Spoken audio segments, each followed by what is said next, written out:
کہ سیدنا علی نے جب پوچھا گواہی دو گے اس حدیث کی غدیر خم کی، تو 30 صحابہ وہاں پر کھڑے ہوئے، اور باقی پوری حدیث وہی ہے سنن نسائی الکبریٰ والی کہ اے اللہ اس سے محبت رکھ جو علی سے محبت رکھے، اس سے دشمنی رکھ جو علی سے دشمنی رکھے۔ تو ہمیں تو بڑا فخر ہے، ہم تو علی سے نہ صرف محبت رکھتے ہیں، علی کے دشمنوں کو للکار رہے ہیں، الحمدللہ۔ تو اللہ تعالیٰ اسی عمل کے سبب، اس عمل کا وسیلہ اللہ کے حضور پیش کرتے ہیں کہ اللہ تعالیٰ ہمیں محبوب رکھے، آمین۔ بھائی یہ غدیر خم پہ آپ صلی اللہ علیہ وسلم نے خطبہ کیوں دیا؟ اس کی میں نے حکمت کئی لیکچرز میں بیان کی، یہاں پہ بھی بیان کر دوں۔ یہ آپ خطبہ حجۃ الوداع پہ بھی دے سکتے تھے، وہ روایتیں ضعیف ہیں۔ غدیر خم اس موقع پر پہنچ کر سب لوگ عرب کے جا چکے تھے سوائے اہل شام کے اور اہل مدینہ کے، اور اہل شام صفین میں سیدنا علی کے خلاف کھڑے ہوئے، اور اہل مدینہ میں جو کچھ لوگ تھے انہوں نے اہل مدینہ کے ساتھ زیادتی کی، کچھ ان کے ساتھ زیادتیاں ہوئی۔ اہل مدینہ اور اہل شام کو اصل میں ڈرایا گیا، کیونکہ واقعہ ہرہ میں اہل مدینہ کے ساتھ ظلم کیا یزید نے، اور صفین میں جو ہے وہ حضرت معاویہ جو فوج لے کے آئے وہ شامیوں کی تھی۔ اس لیے نبی صلی اللہ علیہ وسلم نے حضرت علی کے بارے میں یہ کرٹیکل حدیث وہاں پر بیان کی تاکہ شامیوں کو اور اہل مدینہ کو ڈر سنا دیا جائے۔ یہ اس کی ٹیکنیکل ریزن تھی، یہ کوئی خلافت والا معاملہ نہیں تھا۔ وہ تو بخاری اور مسلم کی متفق علیہ حدیث ہے، صحیح بخاری میں 4460 نمبر حدیث ہے۔ سیدنا طلحہ نے جب پوچھا عبداللہ ابن ابی اوفا سے کہ بتائیے کیا نبی صلی اللہ علیہ وسلم نے اپنا وصی کسی کو منایا؟ انہوں نے کہا کسی کو نہیں منایا، آپ نے ہمیں قرآن پر چلے رہنے کی وصیت کی تھی۔ یہ جو وصی رسول والا ایشو ہے یہ اجماع صحابہ ہے، میں نے پورا لیکچر ریکارڈ کروا دیا ہے، مسئلہ نمبر 55B، وصی رسول کون ہے اور حدیث قرطاس کا تحقیقی جائزہ۔ وصی رسول نہ سیدنا ابو بکر ہے نہ سیدنا علی ہے، بلکہ قرآن حکیم ہے۔ سیدنا ابو بکر کی جو خلافت اسٹیبلش ہوئی وہ اجماع صحابہ تھا رضی اللہ عنہم اجمعین وعلیہم السلام۔ یہ سارے طریق میں جتنے بیان کر رہا ہوں نا یہ آپ کو مل جائیں گے سلسلہ احادیث صحیحہ میں 1750 نمبر شیخ البانی کے اور 2223 میں۔ سیکنڈ لاسٹ ترک 7واں المستدرک للحاکم میں انٹرنیشنل نمبر کے مطابق 4711 زید ابن ارقم سے۔ یہ بڑے خطرناک الفاظ ہیں۔ زید ابن ارقم ڈر جاؤ، زید ابن ارقم کرو جیڑی روایتیں انہوں نے بیان کی تھی ہمیں۔ زید ابن ارقم کہتے ہیں کہ نبی صلی اللہ علیہ وسلم نے فرمایا تھا غدیر خم پر کہ میں اپنے بعد 2 بھاری چیزیں چھوڑ کر جا رہا ہوں، قرآن اور اہل بیت، یہ قیامت تک اکٹھے رہیں گے یہاں تک کہ حوض کوثر پہ آ کے مجھ سے ملاقات کریں گے، قرآن اور اہل بیت۔ یہ حوض کوثر میں ملاقات کر کے کیا لینا ہے انہوں نے؟ بخاری اور مسلم کی حدیث ہے انصار تم پر ظلم ہوگا، صبر کرنا یہاں تک کہ حوض کوثر پہ مجھے آ کے ملنا۔ بخاری مسلم میں حدیث ہے انصار کی محبت ایمان کی علامت ہے۔ انصار پہ ہی تو ظلم کیا گیا، واقعہ ہرہ کیوں ہوا تھا؟ قتل حسین کے بعد انصار کی اولاد نے بیعت یزید کی توڑ دی تھی، اسی کی وجہ سے اس کو غصہ آیا، کہا انصار صبر کرنا یہاں تک کہ مجھے حوض کوثر پہ کیا مٹھائی کھلائی جائے گی؟ نہیں، بخاری اور مسلم کی متفق علیہ حدیث ہے میرے حوض کوثر پہ کچھ لوگ آئیں گے اور میں کہوں گا اصحابی اصحابی، یہ تو میرے صحابہ ہیں۔ ایک روایت میں اسیحابی اسیحابی، تو میرے ساتھی ہیں، میرے صحابی ہیں۔ یہ کیا کرتے ہیں جس طریق میں آتا ہے نا امتی امتی، وہ نکال کے تو بریلوی دیوبندیوں کے اوپر لگانا شروع کر دیتے ہیں۔ اصحابی اصحابی لکھے نا مکتبۃ شاملہ میں، بخاری مسلم میں کھل جائیں گے۔ تو آپ صلی اللہ علیہ وسلم فرماتے ہیں کہ میں جب ان کو حوض کوثر سے پلانے لگوں گا میرے ان کے درمیان ایک دیوار کھڑی کر دی جائے گی اور مجھے کہا جائے گا اللہ کے نبی آپ کو نہیں پتا آپ کی وفات کے بعد یہ لوگ دین سے الٹے قدم پھر گئے تھے، انہوں نے دین میں بدعتیں جاری کر فرماتے ہیں میں کہوں گا سحقن سحقن لمن غیر بعدی سحقن سحقن لمن بدل بعدی، ان پر پھٹکار ہو جنہوں نے میری وفات کے بعد میرا دین بدل دیا، جنہوں نے میری وفات کے بعد میرے دین میں تغیر کر دیا۔ اب یہ ایک اور پنڈورا باکس ہے، اس کو بھی میں یہاں پر کلوز کرتا ہوں۔ جسے شوق ہو میری زندگی کا اہم ترین لیکچر مسئلہ نمبر 96 عظمت صحابہ رد المنافقین اور سنی شیعہ کے اختلاف کا تحقیقی جائزہ اہل سنت پاک.com پر جو ہے وہ دیکھ لیں۔ ہر ایک چیز میں سے ایک جن برآمد ہوتا ہے۔ 8واں طریق اس سے ریلیٹڈ ہے، غدیر خم کا تو نہیں لیکن ریلیٹڈ ہے، اس لیے میں نے اس کو بیان کرنا ضروری سمجھا۔ المستدرک للحاکم میں انٹرنیشنل نمبر کے مطابق 4628۔ اس جتنی میں حدیثیں بیان کر رہا ہوں شیخ البانی، شیخ زبیر لزئی، امام ذہبی، امام حاکم رحمہم اللہ اجمعین تمام نے ان کی تصحیح کی ہوئی ہے۔ میں کو کار بیک نہیں، عالم ضعیف حدیثیں بیان کر رہا نا جو قواعد اللہ سناولی کرتا ہے، تو بھائی جی 10 گھنٹے نہ مکن حدیثاں، میں صرف صحیح حدیثیں بیان کر رہا ہوں جن کے اوپر اتفاق ہے سب کا۔ یہ حدیث بھی بڑی اہم حدیث ہے۔ ابو ذر غفاری کا غلام تھا ایک ابو ثابت، وہ کہتے ہیں میں جنگ جمل کے بعد حضرت ام سلمہ ہماری جو ماں ہے جو آخر میں فوت ہوئی واقعہ کربلا کے بعد بھی، ام سلمہ ام المؤمنین رضی اللہ تعالی عنہا و علیہ السلام، کہتے ہیں میں ان کو ملنے گیا، اماں نے پوچھا، اماں ام سلمہ ہوتے اگر میں لیکچر دیا نا بنو امیہ کے خلاف جتنی حدیثیں ہیں نا، جتنی حدیثیں ممبروں پہ لعنت کرنے والے کے خلاف، سیدنا علی کو گالیاں دینے والوں کے پر عتاب، سب کی سب ام سلمہ سے ہیں۔ ام سلمہ پہ اگر ایک میں پورا لیکچر دے سکتا ہوں کہ انہوں نے جو بنو امیہ کے خلاف حدیثیں روایت کی ہیں، ام سلمہ نے، نبی صلی اللہ علیہ وسلم کی بیوی، یہ کوئی بریلوی دیوبندی اہل حدیث شیعہ نہیں تھی بھائی، نبی صلی اللہ علیہ وسلم کی بیوی تھی۔ یہاں پر بھی ام سلمہ کو وہ تابعی کہتا ہے میں تو جمل سے آیا ہوں، تو انہوں نے پوچھا کہ بتائیے جنگ جمل میں کیا حال ہوا؟ ان کا اماں میں جنگ جمل میں جو ہے وہ سیدنا علی کا ساتھی تھا۔ اچھا، کہتے ہیں لیکن صبح کے وقت جب میں نے اپنے مخالف لشکر میں سیدہ عائشہ کو دیکھا تو میرا دل ڈولنے لگ پڑا کہ یہ ٹھیک ہے یا وہ، حالانکہ وہ تو کتنی حدیثیں ہیں کہ میری ایک بیوی پہ خوف کے کتے بھونکیں گے، حدیث خوف پہ پورا باب شیخ البانی نے باندھ دیا، میں نے 72 حدیثوں میں نقل کیا، سیدہ عائشہ پہ کتے بھونکے، اس کے بعد پوری زندگی روتی تھی، وہ تو ابن زبیر ان کو آگے لے گئے، اس کے بعد سیدنا علی نے ان کو معاف بھی کیا، اور ایک الگ سے ایک ٹاپک ہے، مسئلہ 101 میرا دیکھ لیں۔ بہرحال سیدہ عائشہ رضی اللہ تعالیٰ عنہ کو دیکھا دل ڈگمگا گیا، کہتے ہیں پھر میں نے جب ظہر کی نماز پڑھی تو اللہ نے میرے دل کو مضبوط کر دیا کہ نہیں علی حق پر ہے، تو ہم نے جنگ کی، اور ظاہر ہے وہ تو کلین سویپ ہوا، سیدنا علی جنگ جیت گئے۔ تو ام سلمہ نے پتہ کیا کہا؟ انہوں نے یہ نہیں کہا کہ یہ مشاجرات صحابہ مجھ سے کیوں ڈسکس کر رہے ہو، دو ہی ٹھیک نے، انہوں نے کہا ابو ثابت تو نے بڑا ہی اچھا کام کیا، میں حضور کی بیوی ہوں، میں نے خود نبی صلی اللہ علیہ وسلم سے یہ بات سنی تھی کہ قرآن اور علی یہ قیامت تک ساتھ رہیں گے یہاں تک کہ یہ مجھے حوض کوثر پہ آ کر ملے۔ اس سے مراد نہیں کہ حضرت علی زندہ رہیں گے، مراد یہ ہے کہ علی کا جو سٹانس ہے اور قرآن یہ ساتھ ہیں، دونوں علی اور قرآن ساتھ رہیں گے یہاں تک کہ حوض کوثر پہ آ کے مجھے ملے۔ اوتھے نازمیاں دی لگے گی پھینٹی، حوض کوثر تے تم ملن گے تو پھر یہی کچھ ہوئے گا نا، سحقن سحقن لمن غیر بعدی، وہاں پہ یہ ہوگا۔ اچھا، تو یہ الحمدللہ سارے طریق مکمل ہوئے۔ آخر میں 3 حدیثیں بیان کر کے اس کو کنکلوڈ کرتا ہوں۔ المستدرک الحاکم میں صحیح سند کے ساتھ 4717 نمبر حدیث ہے، ایک طریق شیخ البانی شیخ زبیر لیزئی دونوں نے صحیح کہا، امام حاکم امام ذابی نے موافقت کی کہ آپ صلی اللہ علیہ وسلم نے فرمایا اللہ کی قسم ہم اہل بیت کے ساتھ جو بغض رکھے گا اللہ تعالیٰ اسے ضرور دوزخ میں داخل کرے گا۔ کہتے ہیں یزید کا معاملہ اللہ پہ چھوڑیں، امام ذہبی نے لکھا ہے کہ سب سے بڑا ناسبی یزید تھا،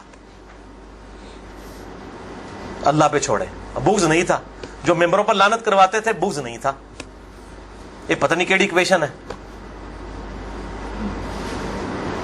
تو جھوٹا دفاع کرتے ہیں بنو امیہ کا۔ اور اسی کا طریق ہے 4712 نمبر اور سلسلہ احادیث صحیحہ میں 2488 شیخ البانی لے کر آئے ہیں، یہ بہت خطرناک ہے۔ آپ صلی اللہ علیہ وسلم فرمایا اگر کوئی شخص پوری زندگی حجر اسود اور مقام ابراہیم کے درمیان نمازیں پڑھتا رہے اور روزانہ روزہ رکھے اور اس حال میں مرے کہ اس کے دل میں بغض اہل بیت ہے، اللہ کی قسم ضرور دوزخ میں ڈال دیا جائے گا۔ وہ تو اڈیاں روائی دانا کس کام دیا نے بھائی، تو اڈیاں پکڑیاں کس کام دیا نے؟ اگر بغض اہل بیت ہے، باڑ میں گیا سعودیہ کا پیسہ، باڑ میں گیا ایران کا پیسہ، اپنی آخرت کی فکر کرو کہ نا خوش کر دے پو تسی اللہ دے بندے ہو، ایا کرو۔ دوسری حدیث امیر المؤمنین سیدنا ابو بکر الصدیق رضی اللہ تعالیٰ عنہ علیہ السلام کا قول، صحیح بخاری میں حضرت حسین والے چیپٹر میں ہے، نبی صلی اللہ علیہ وسلم کی بیویوں والے چیپٹر میں نہیں ہے۔ امام بخاری نو پتا سی کہ اہل بیت کون ہے، اسپیشل اہل بیت کون ہے اور یوزول اہل بیت کون ہے۔ امام بخاری حضرت حسین والے چیپٹر میں اس کو لے کے ہیں 3751 سیدنا ابو بکر صدیق رضی اللہ تعالیٰ عنہ علیہ السلام کہتے ہیں کہ محمد صلی اللہ علیہ وسلم کی محبت کو اہل بیت کی محبت میں تلاش کرو۔ یہ ابو بکر صدیق کا فتویٰ ہے، رفع دین میں تلاش نہ کرو،